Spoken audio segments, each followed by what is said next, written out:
ছাত্র জনতার এক অভূতপূর্ব গণ অভ্যুত্থান সংঘটিত হয়েছে, যে অভ্যুত্থানে ১.৫ সহস্রাধিক মানুষ প্রাণ হারিয়েছেন এবং ২০ সহস্রাধিক মানুষ আহত হয়েছে। এই অভ্যুত্থানের মধ্য দিয়ে রাষ্ট্র কাঠামো সংস্কারের এক প্রবল আকাঙ্ক্ষা প্রকাশিত হয়েছে। এই আকাঙ্ক্ষার অন্যতম লক্ষ্য হচ্ছে স্বৈরাচারী ব্যবস্থা পুনঃপ্রবর্তন ও ক্ষমতার এক কেন্দ্রীকরণের ব্যবস্থা রোধ করা এবং একই সঙ্গে ভোটাধিকার সহ অন্যান্য নাগরিক অধিকার প্রতিষ্ঠা করা।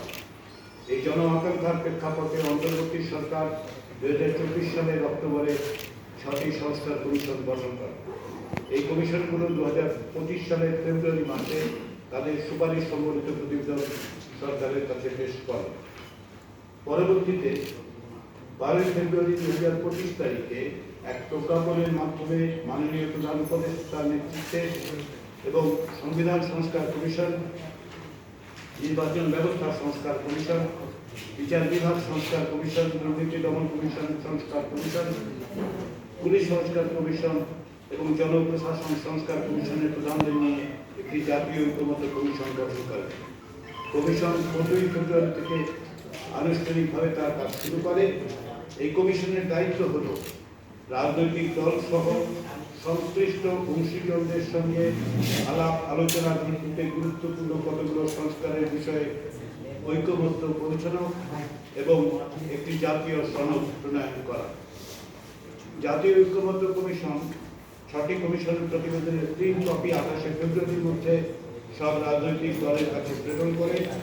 পরবর্তীতে ৫ই মার্চ ২০২৫ তারিখে ৫টি কমিশনের চূড়ান্ত প্রতিবেদন গুরুত্বপূর্ণ ১৬৬টি সুপারিশটি স্প্রেডশিট আকারে ৩৮টি রাজনৈতিক দল জোটের কাছে তাদের মতামত প্রেরণের জন্য পাঠানো হয়। ১৬৬টি সুপারিশের মধ্যে সংবিধান সংক্রান্ত সুপারিশ ছিল ৭০টি, নির্বাচন ব্যবস্থা সংস্কার বিষয়ে ২৭টি, বিচার বিভাগ সংক্রান্ত ৩০টি, জনপ্রশাসন সংক্রান্ত ২৬টি এবং দুর্নীতি দমন কমিশন সংশ্লিষ্ট সুপারিশ ছিল ২০টি। যেহেতু সরকারের প্রশাসনিক সিদ্ধান্তের মাধ্যমে পুলিশ সংস্কার কমিশনের সুপারিশগুলো বাস্তবায়ন করা সম্ভব এবং এর জন্য সংবিধান সংশোধনের প্রয়োজন হবে না, তাই পুলিশ সংস্কার কমিশনের সুপারিশগুলো স্প্রেডশিটে অন্তর্ভুক্ত করা হয়নি।